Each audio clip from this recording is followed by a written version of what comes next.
Welcome to my new channel. Uh,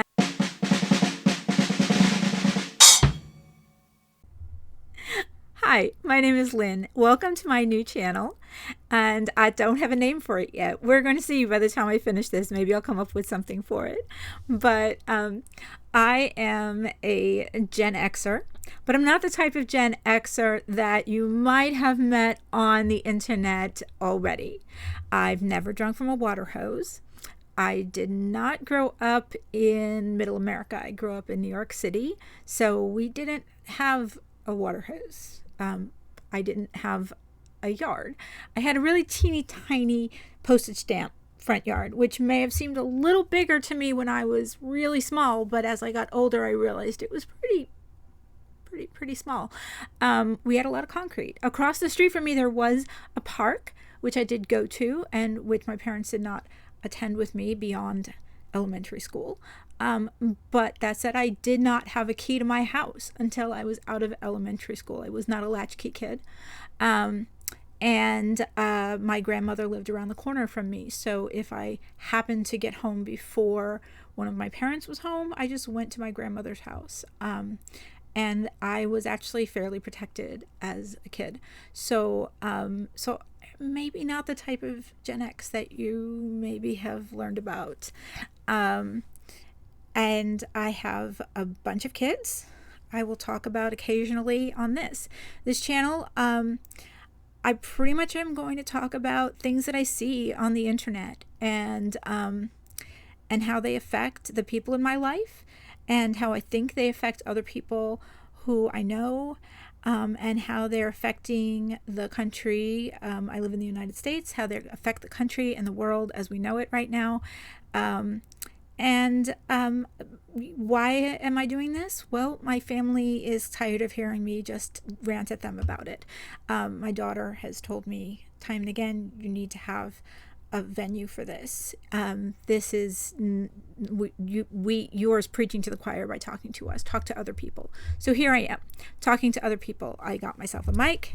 Here we go. So here we are. So basically that's what this is going to be about. So here we go. So let's get started. It's the first day of school. 2 of my kids have gone back to school today. And it got me thinking about things that I see on the internet a bunch.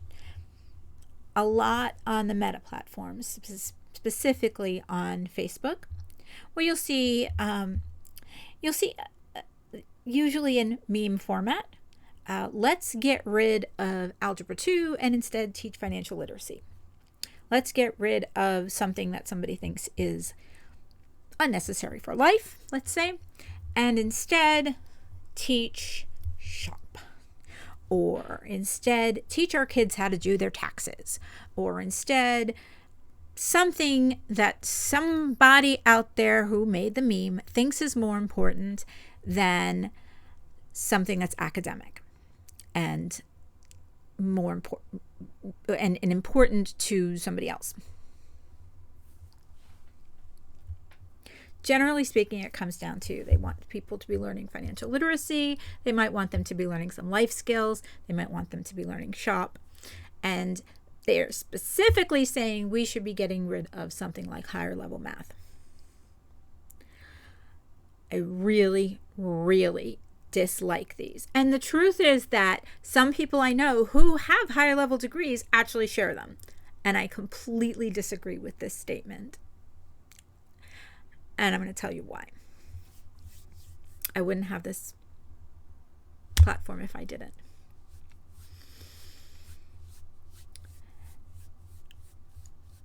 I do want to let you know that when you include my stepkids, which I do, I have 5 children.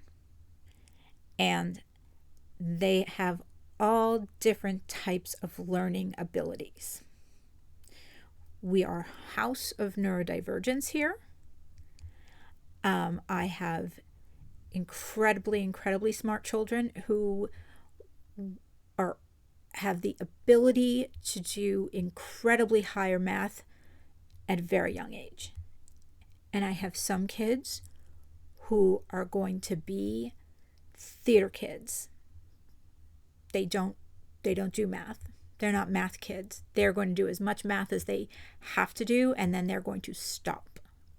And I have some kids who are nonverbal. So I say this from the heart when I say you cannot say all students must follow the same curriculum. It's absolutely not true. Now, last year,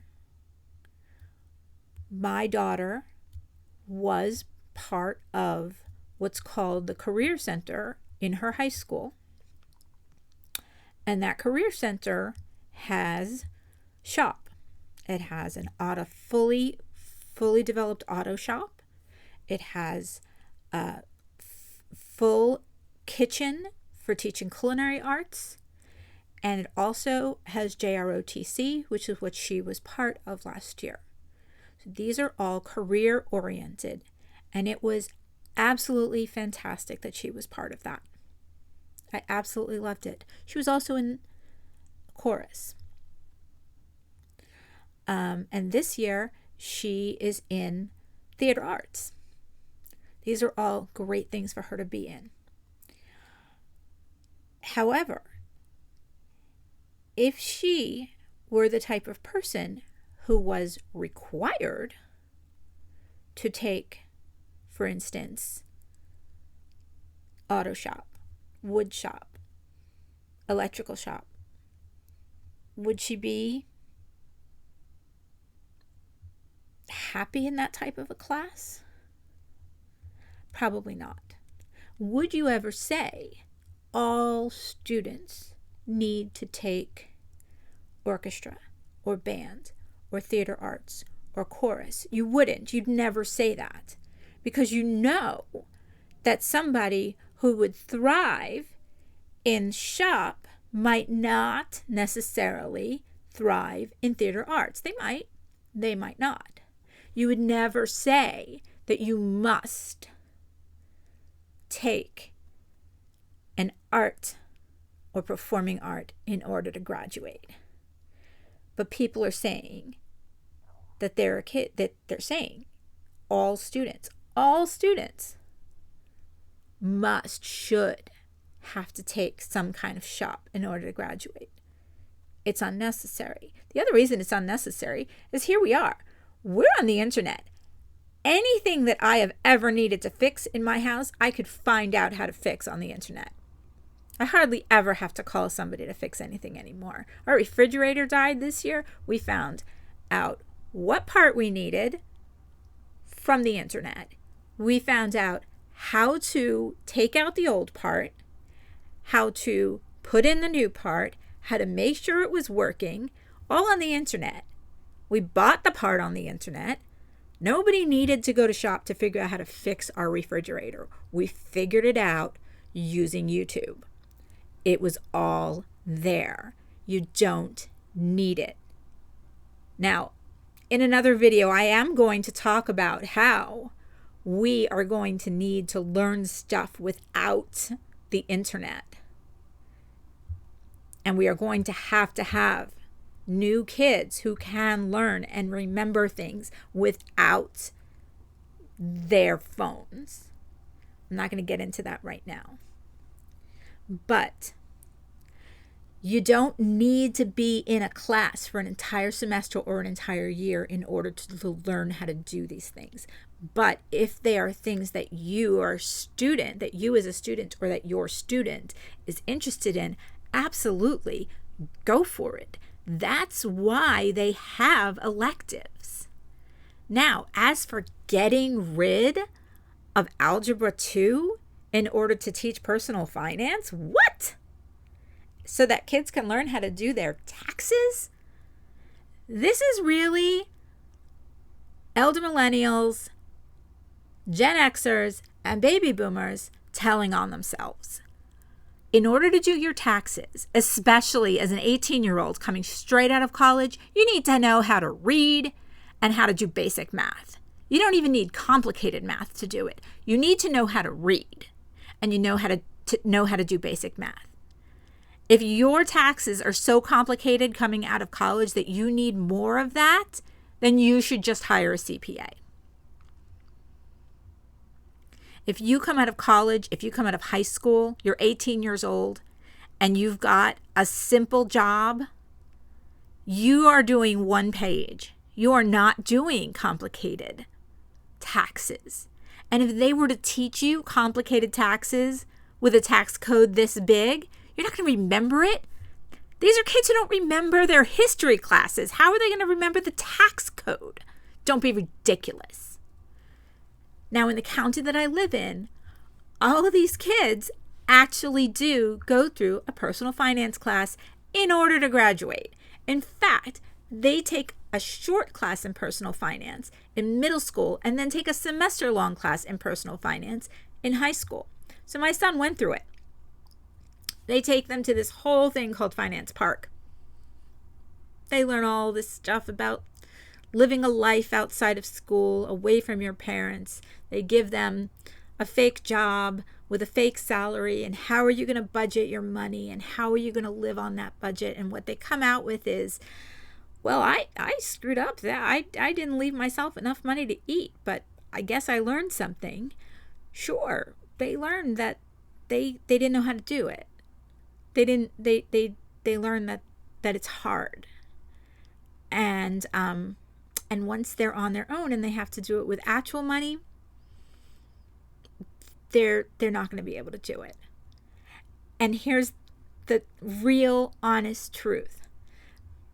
When you take these kids who have not had money of their own and you start giving them money, and they're on the internet and they're seeing overconsumption on the internet, or they're seeing the thing they want that they have never been able to get because they didn't have their own money, that's what they're going to spend their money on. When they get to college and it's debt and a trinket day, you know the day. You've been there. You go to college. If you went to college, you know this day. You show up, all the credit card companies are there, and you sign up for a credit card and they give you a trinket. It's debt and a trinket day, right? They're immediately going out for that credit card so they can buy the thing that they don't have, even though they learn that that's not good for them. Because it's there and it's exciting. And as much as you've told your kids and as much as school has told those kids, they are never going to get anywhere using a credit card. They're going to get that credit card anyway. Debt and a trinket. Because they also know that in the United States, you're not going to build up your credit without credit.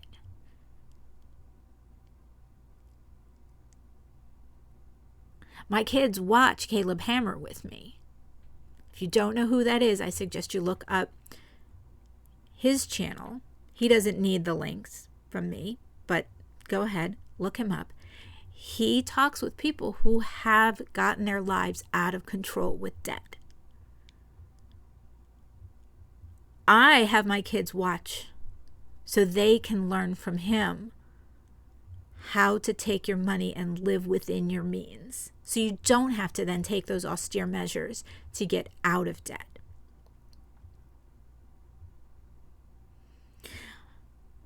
Okay, moving on just a little bit.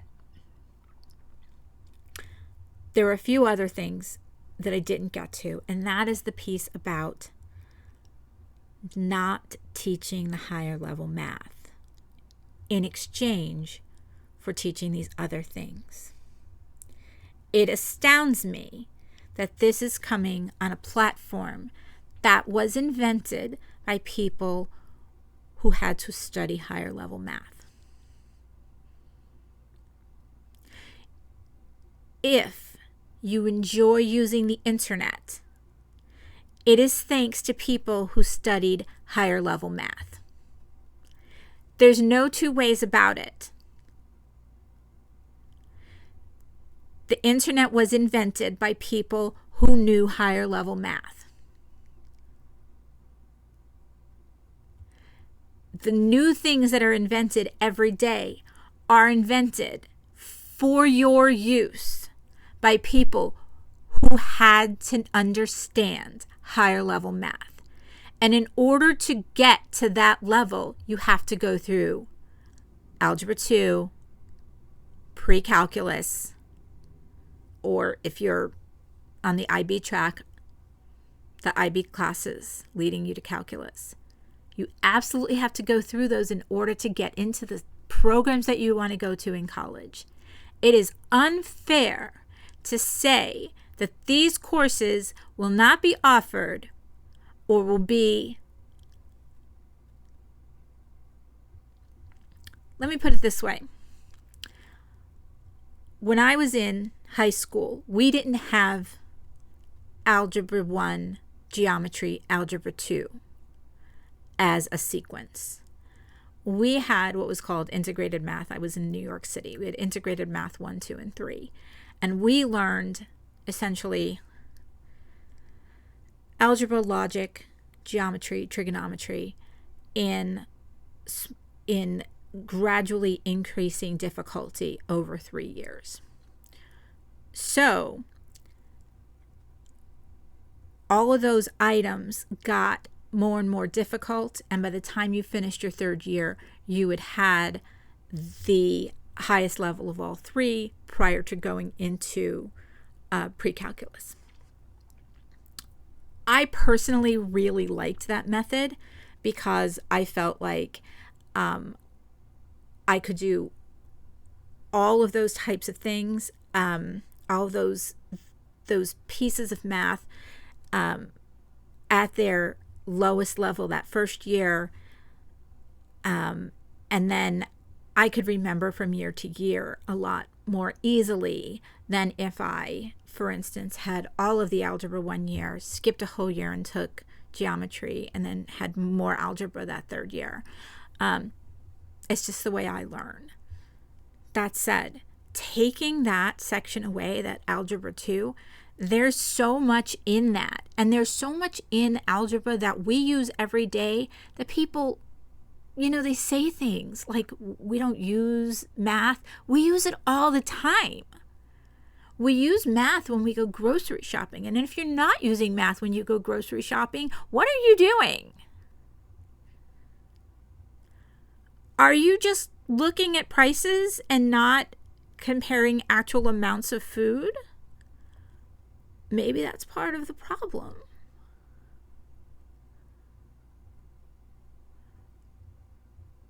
We need people who understand math, and we need to identify who those people are when they're in high school so that they know that not only are they good at it, but that they could go on and be the new tech inventors. Because without new tech inventors, this is it.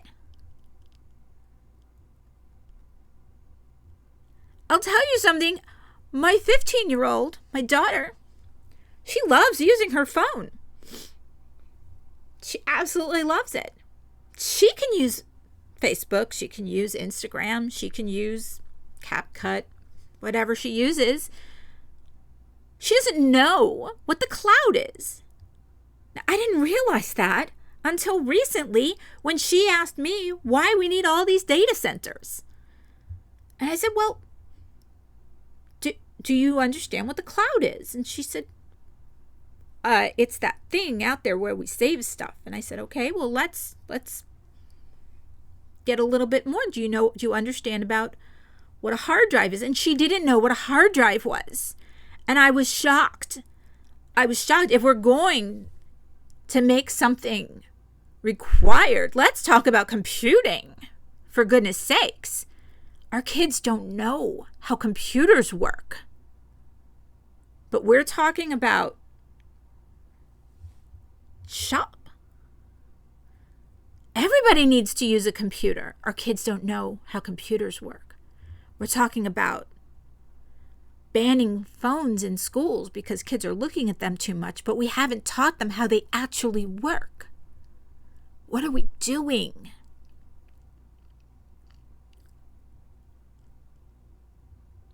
All right. I've got one other thing to say about this. And then we're going to say that this was my first one. And hopefully I've kept your attention for long enough.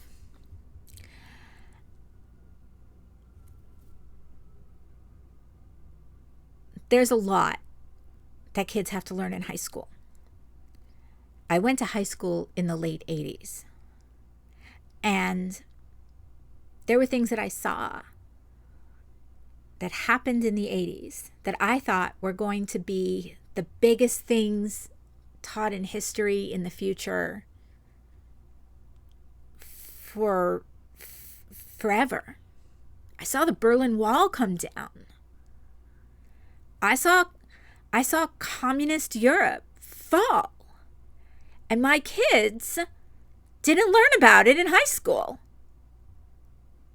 I had to teach them. I taught my kids about Israel in the 80s. I taught my kids about what it was like living through the Cold War. They didn't learn any of this in high school. None of it. And it astounds me. But it also occurs to me that there's been so much more history between when I was in high school and now. There just isn't enough time to teach all of it. They have World History 1 and 2, and World History 1 is ancient history, and World History 2 is modern history, and there's been a lot of modern history between the 1980s and now. So when we say that we want to take stuff away in order to teach life skills, no. Life skills are for parents to teach. Taxes, you can learn when you're ready to do your taxes. You need to learn the stuff in school that teachers are going to teach, because we are living in a completely insane world right now where people don't remember the past, and somebody has to learn about it. And it can't just be because somebody like me remembers living through it and teaches their kids.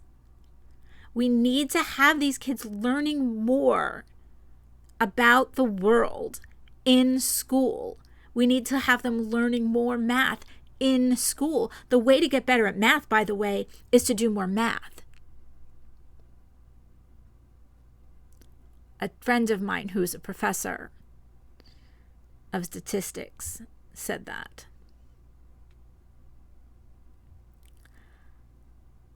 I want to thank you for watching. I really want to thank my son, Micah, who wrote my introductory drum music. I'll put his link in the doobly-doo down below.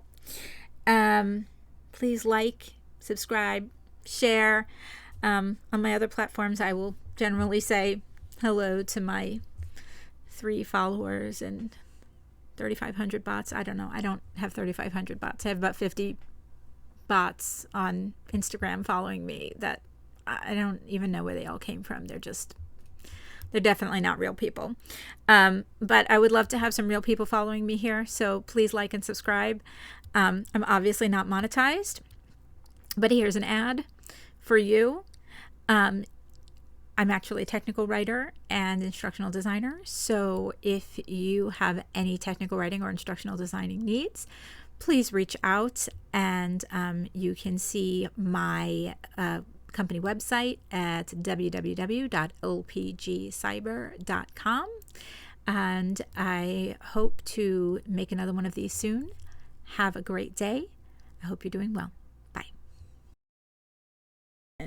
And how things are. We're going to just start over. Hello and welcome to my brand new channel. My name is Lynn, and I am going to restart this. Have all of our kids watch Caleb Hammer with us, and they see what can happen. Ah! Ah.